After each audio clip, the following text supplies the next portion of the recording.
पुराने ज़माने की बात है। काहिरा में एक गरीब नान भाई रहता था जो सिर्फ दूसरों की बातें सुनता और उन्हीं पर अमल करता था, मगर अपने मन से कुछ भी ना करता था। वो बेचारा सारा सारा दिन अपनी दुकान पर इस आस में गुजार देता कि कोई उससे नान खरीद लेगा, मगर सुबह से शाम तक उसे सिर्फ एक या दो गाहक ही नसीब होते। नान भाई अपने कारोबार की इस हालत से बड़ा परेशान था। इसकी दुकान के सामने ही एक लोहार की दुकान भी थी। लोहार का कारोबार बड़ा अच्छा चलता था। नान भाई के बरक्स उसकी दुकान पर ग्राहकों की कतार लगी रहती थी। एक दिन नान भाई ने सोचा कि मेरा कारोबार तो अब तकरीबन खत्म होने वाला है। अगर सिलसिला यूं ही चलता रहा तो एक दिन इसी जगह भीख मांगने तक भी नौबत आ सकती है। चुनाचे वो लोहार की दुकान पर गया और पूछने लगा, भाई लोहार, हम दोनों बाजार की एक ही गली पर अपना काम धंधा करते हैं, मगर मेरे पास दिन में सिर्फ एक या दो गाहक ही आते हैं और तुम्हारे पास हर वक्त गाहकों की कतार बनी रहती है। क्या तुम मुझे इसका राज बता सकते हो? इस गरीब का भला हो जाएगा। लोहार बोला, मैं तुम्हारी परेशानी अच्छी तरह समझ सकता हूँ। आज से कुछ साल पहले मेरे कारोबार की भी यही हालत थी।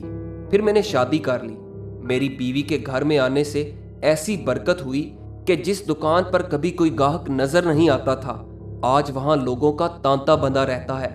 नान भाई लोहार की बातें सुनकर बहुत खुश हुआ और बोला, फिर तो मुझे भी शादी कर लेनी चाहिए। लोहार ने जवाब दिया, मैं तो कहता हूं कि तुम आज से ही अपनी शादी के लिए हाथ पैर मारो।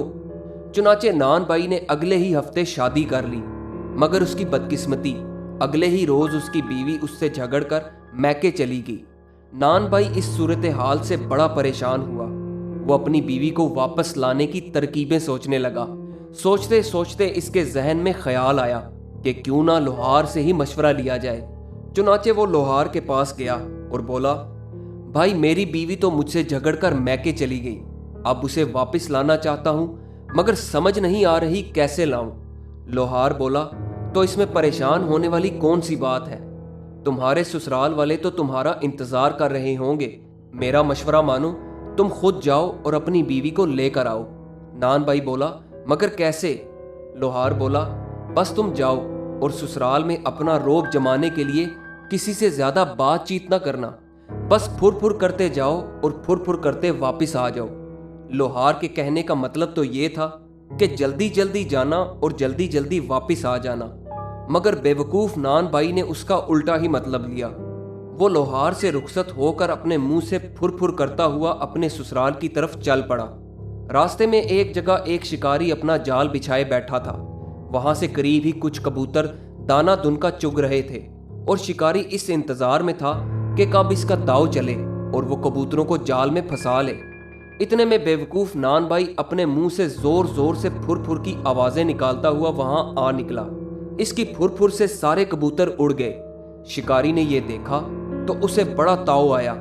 उसका फंसा फंसाया शिकार हाथ से निकल चुका था। इसने बढ़कर बेवकूफ नान भाई को पकड़ लिया और गुस्से में इसकी ठुकाई कर दी। फिर इसको छोड़ते हुए बोला, अरे बेवकूफ, फुरफुर नहीं किया करते, बल्कि यूं कहते हैं, आते जाओ फंसते जाओ, आते जाओ फंसते जाओ। बेवकूफ नान भाई कहने लगा, अच्छा, अब तो मैं ऐसा ही करूंगा। इस बार नान भाई आते जाओ फंसते जाओ कहता हुआ फिर अपने ससुराल की तरफ चल पड़ा। रास्ते में एक जगह चंद चोर कहीं से चोरी करके आ रहे थे। जब वो बेवकूफ नान भाई के करीब से गुजरने लगे तो उन्होंने सुना कि वो कहता हुआ आ रहा था, आते जाओ फंसते जाओ, आते जाओ फंसते जाओ। चोरों को बड़ा गुस्सा आया कि ये शख्स क्या कह रहा है। उनके लिए तो ये बड़ी बदशगुनी थी। उन्होंने करीब जाकर नान भाई को पकड़ लिया और फिर ऊपर तले कई हाथ लगाकर कहा, अरे बेवकूफ, ऐसे नहीं कहते, बल्कि यूं कहते हैं, लाते जाओ रखते जाओ, लाते जाओ रखते जाओ। नान भाई बोला, अच्छा, अब तो मैं ऐसा ही करूंगा। इसके बाद वो लाते जाओ रखते जाओ कहता हुआ दोबारा अपने ससुराल की तरफ चल दिया। रास्ते में एक गांव आया जहां कुछ लोग कंधों पर जनाजा उठाए जा रहे थे। मरने वाले के सोग में सब लोग अफसुर्दा और खामोश जा रहे थे कि इतने में नान भाई वहां आ टपका और कहने लगा, लाते जाओ रखते जाओ, लाते जाओ रखते जाओ। लोगों को इस पर बड़ा ताव आया कि ये शख्स सोग और गम के मौका पर ये क्या बात कह रहा है। एक दो गर्म मिजाज आदमियों से बर्दाश्त ना हो सका।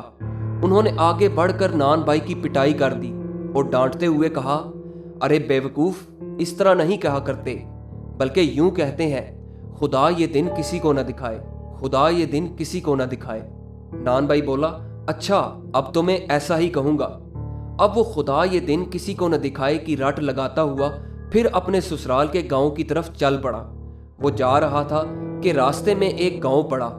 वो गांव की गलियों में से गुजरता हुआ जा रहा था कि इसने देखा एक घर में से ढोलक बजने और गाने की आवाज आ रही थी।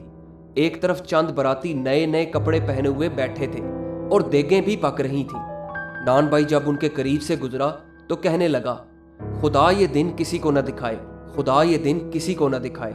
इसका इतना कहना था कि दो एक बारातियों ने उसे पकड़ लिया और उसकी खूब मरम्मत की। इसके बाद उन्होंने उसे छोड़ते हुए कहा, अरे बेवकूफ, इस तरह नहीं कहा करते, बल्कि यूं कहते हैं, हर घर इसी तरह हो, हर घर इसी तरह हो।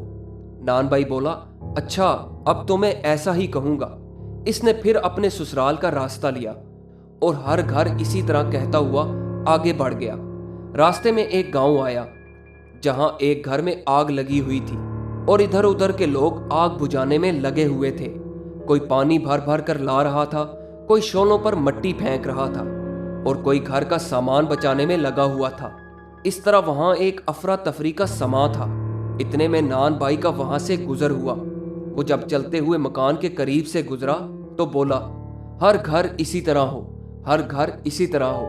पास खड़े कुछ लोगों ने जब ये सुना तो उन्हें बहुत गुस्सा आया कि एक तरफ बेचारों का घर जल रहा है और एक तरफ ये कहता है कि हर घर इसी तरह हो। उन्होंने आगे बढ़कर नान भाई को पकड़ लिया और अच्छी तरह ठुकाई कर दी।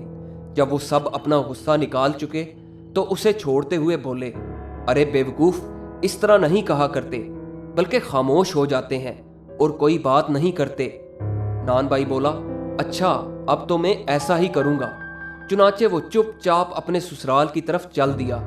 अब वो ना रास्ते में किसी से कुछ कहता ना सुनता, बस खामोशी से सफर करता रहा। इसी तरह जब वो अपने ससुराल पहुंचा और घर में दाखिल हुआ तो इसने ना किसी से सलाम दुआ की और ना ही किसी का हाल अहवाल पूछा। बस खामोशी से गया और चुपचाप एक तरफ कोने में जाकर बैठ गया। घर वालों को बड़ा ताज्जुब हुआ कि ये कोई बात क्यों नहीं करता। इसकी सास ने पूछा, बेटा घर में खैरियत तो है ना? आगे से नान भाई ने कोई जवाब न दिया और टुकर टुकर बैठता देखता रहा।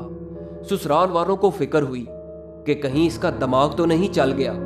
इसकी सास फिर पूछने लगी, कहो बेटा, तबीयत तो ठीक है ना तुम्हारी? मगर वहां तो जवाब में सिर्फ एक चुप थी। इसकी सास फिर पूछने लगी, क्यों बेटा, बोलते क्यों नहीं? आखिर बात क्या है? लेकिन बेटा था कि बुत बना बैठा था। रास्ते में कई बार ठुकाई होने की वजह से इसका जोड़ जोड़ दर्द कर रहा था। वो दिल ही दिल में सोच रहा था कि रास्ते में जहां भी बोला पिटाई हो गई, अब यहां भी बोला तो पिट जाऊंगा। बेहतरी इसी में है कि चुप रहूं। नान भाई के ससुर ने भी फिक्रमंद होते हुए कहा, आखिर तुम बोलते क्यों नहीं? कुछ बताओ तो कि तुम्हें क्या हुआ है। लेकिन बेवकूफ नान भाई फिर खामोश रहा। इसके बाद घर के हर फर्द ने अपनी तरफ से पूरी पूरी कोशिश करके देखी कि किसी तरह वो किसी से कोई बात करे, मगर बेवकूफ नान भाई उसी तरह बुत बना बैठा रहा। ये देखकर इसकी सास रोने लगी और कहने लगी, हाय बेटा, तुझे क्या हो गया है? वो सीने पर दो हत्थड़ मारकर रो रही थी और कह रही थी, हाय रे, अब मेरी बेटी का क्या होगा? सास को रोता देखकर इसकी बीवी भी रोने लगी, हाय मेरी किस्मत फूट गई, मैं तो जिंदा दरगोर हो गई। जब नान भाई ने देखा कि सास के साथ बीवी भी रोने लगी है तो वो आहिस्ता से बोला, ऐसे मौके पर हमेशा खामोश रहते हैं। अब तो घर वालों को पक्का यकीन हो गया कि उनका दामाद पागल हो गया है और इस किस्म के पागल के साथ अपनी बेटी को भेजना उसे जिंदा दरगोर करने के मुतरादिफ है। चुनाचे उन्होंने इसके सामान की गठड़ी और इसकी लाठी इसके हाथ में दी और रुखसत करते हुए कहा, ऐसे दामाद से हम ऐसे ही भले। और नान भाई जिस तरह चुपचाप गया था उसी तरह खामोशी से वापस अपने घर की तरफ चल दिया। मार भी खाई, लोगों की गालियां भी सुनी और बीवी भी हाथ से चली गई। सच कहते हैं कि दूसरों के दिए गए हर मशवरे पर अमल नहीं करना चाहिए। सुनो सब की मगर करो मन की। दोस्तों, ये कहानी आपको कैसी लगी? कमेंट्स में अपनी राय का इजहार जरूर कीजिएगा और हमारे चैनल को सब्सक्राइब जरूर कीजिएगा। वीडियो देखने का बहुत बहुत शुक्रिया।